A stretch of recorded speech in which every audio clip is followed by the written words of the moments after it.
तर आज मी बनवणार आहे सातार स्टाईल झणझणीत अशी पावट्याची आमटी, ते पण एकदम तरीवाली.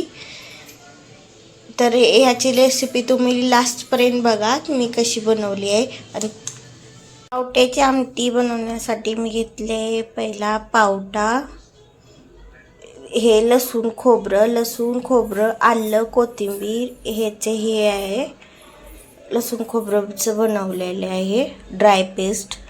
आणि हे आहे कांदा लसूण मसाला, कांदा, कोथिंबीर, कढीपत्ता, गरम मसाला आणि बाकीचे जे तुम्हाला आवडतील ते मसाले, जिरे वगैरे ते पण आपण यूज करणार आहे.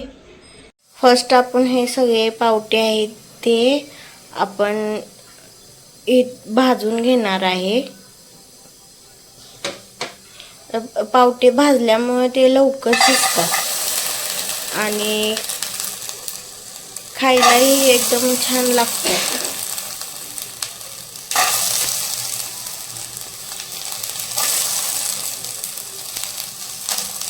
छान असे त्याचा कलर चेंज होईपर्यंत असं भाजायचं आहे आपण.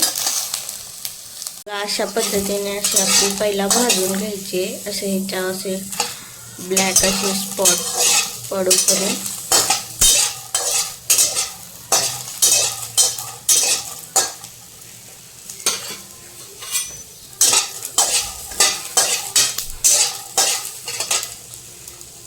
हे बघा आपले पावटे असे छान असे भाजून झालेले. तर आमच्या इकडं सातार साईडला पुण्याला हे पावटा असेच म्हणतात. तुमच्या इकडं काय म्हणतात ते मला कमेंट्समध्ये सांगा. आता आपण घालणार आहे पहिल्यांदा तेल.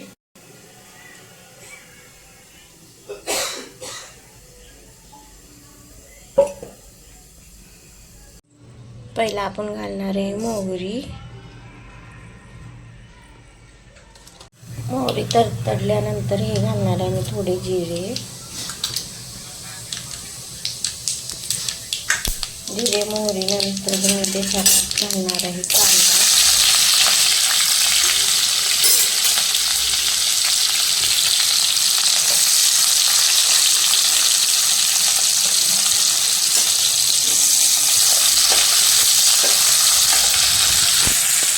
कांदा असा चांगला परतून घेणं, कलर बदलूपर्यंत,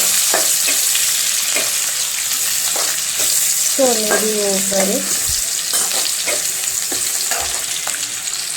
कांद्याचा कलर असा बदलत आला की त्याच्यात मी ॲड करणार आहे हे लसूण खोबरं, आलं वगैरे, कोथिंबीर याचं असं ड्राय अशी हे बनवलेले आहे मी.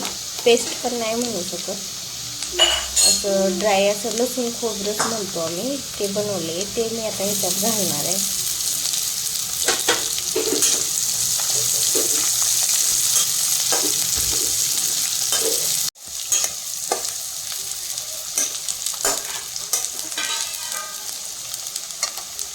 आता त्याच्यात मी ॲड करणार आहे कढीपत्ता.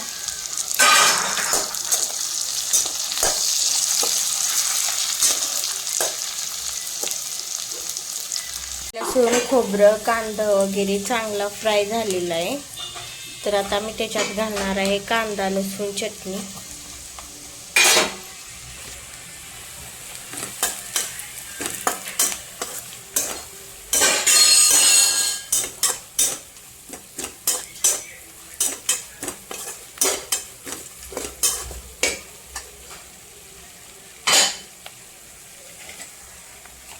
त्याच्यानंतर मी घालणार आहे थोडंसं चवीनुसार मीठ.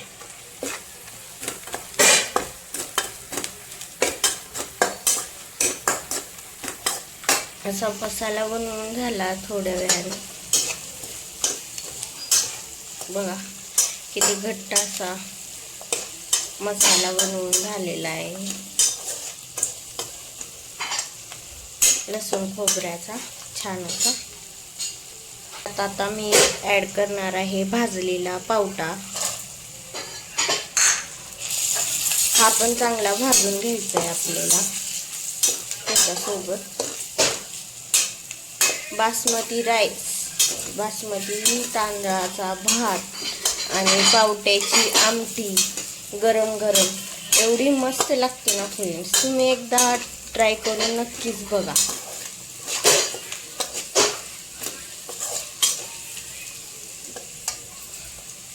मी थोडासा गरम मसाला घालणार आहे. जास्ती नका घालू कारण की आपण ऑलरेडी कांदा लसूण मसाला घातलाय, ते जास्त ओव्हर होऊन जातं. थोडासा गरम मसाला घातला. बघा कशी तरी आलेली आहे मस्त. आणि हे घातले. आता मी घालणार आहे कोथिंबीर आणि हे 10-15 मिनिट मी शिजण्यासाठी झाकून ठेवणार आहे. आता मी हे 10-15 मिनिटांसाठी शिजण्यासाठी सोडणार आहे. काढून बघणार आहे हे कसं शिजले का, बघणार आहे शिजले का पावटा त्याच्यातला. तर अजून तर नाही शिजलेला. अजून मी 10 मिनिट असं शिजायला ठेवणार आहे.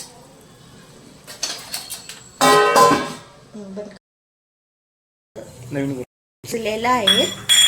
तर आता मी गॅस बंद करणार आहे आणि चिकू गोलूचे पप्पांसाठी ही स्पेशल बनवलेली आहे पावट्याची आमटी. त्यांना खूप आवडते. तर चिकू गोलूचे पप्पा म्हणजे माझे हजबंड, त्यांना देणार आहे मी. तर त्यांचं रिॲक्शन बघू आपण, त्यांना कशी वाटते ती. त्यासाठी तुम्ही व्हिडिओ लास्टपर्यंत बघा.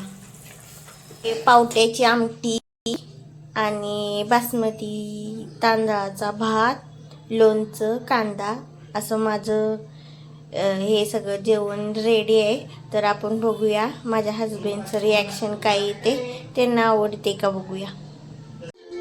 आज मी बनवले तुझ्या आवडीचं पावट्याची आमटी आणि भात. तर मला खाऊन सांग की तुला कसं वाटते, कसं झाले. मस्त स्मेल आहे. खाऊन सांगा. आजचं डिश तुझ्यासाठी, कालची तुझ्यासाठी नव्हती. हे बघा आमचे चिकू गोले आहेत ना, ते पण तिखट खातात. पण आज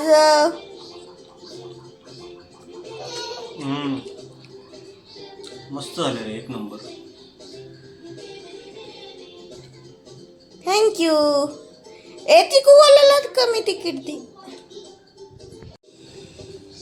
बघा आमचे चिकू गोलू किती तिखट खातात. असं वर बघून असं एक नंबर.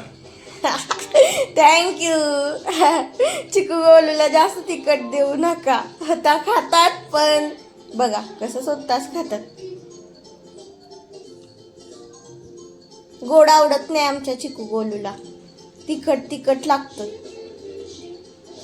तुम्हाला जर माझी सातार स्टाईल पावट्याची आमटीची रेसिपी आवडली तर माझ्या व्हिडिओला लाईक करा, शेअर करा, सबस्क्राईब करा. आणि तुम्ही रेसिपी केली आणि तुम्हाला आवडली तर मला पण कमेंटमध्ये सांगा. असं पण सांगा तुमच्या इथं कशी बनते ते.